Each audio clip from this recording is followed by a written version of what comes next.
Здравейте, приятели! Аз съм Георги от BMC и днес ще ви покажа един от най-лесните фокуси, които знам и които съм правил през годините, още като начинаещ фокусник.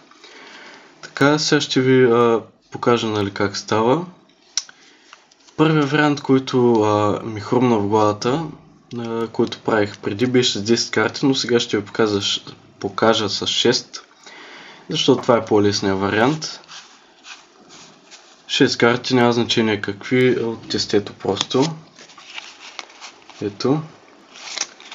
Така. Това фокус е за по-начинаещи фокусници, които сега влизат в фокусническия свят.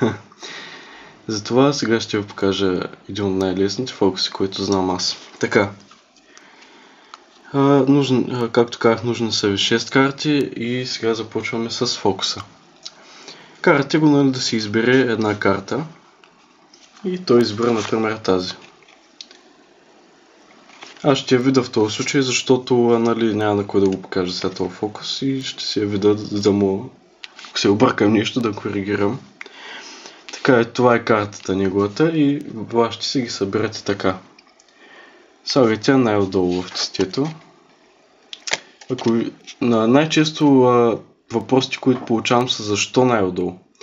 Аз измислих оправдание и ми служа най-отдолу, защото да не я видя, да не обърна нещо да я видя. Затова я служа най-отдолу, за да съм по-сигурен, или си обърнете главата настрани, за да не виждате коя е картата. Така, сега това е най-сложната част от фокуса, за да направите едно разбъркване, което е с два пръста хващате карти и с палеца предърпвате по една карта. В случая неговата карта е последна и не трябва да я видите, затова трябва малко тестето да е така на една страна и предърпвате с палеца всичките карти просто. Е така, някакво фалшиво разбъркване или нещо, което можете, но аз използвам ето това. И четвърката остава последна, но аз сега ще сложа отзади, защото второ разбъркване правя. Така и вече, както виждате, неговата карта е най-отгоре на тестето. Сега вече тук е интересната част от фокуса. Просто слагате една карта долу и една нагоре. Една долу, една нагоре. Долу, горе. Казвате, мисля, че в тая колонка не е твоята карта и я махате. Взимате първата купчинка, една долу, една горе. Една долу.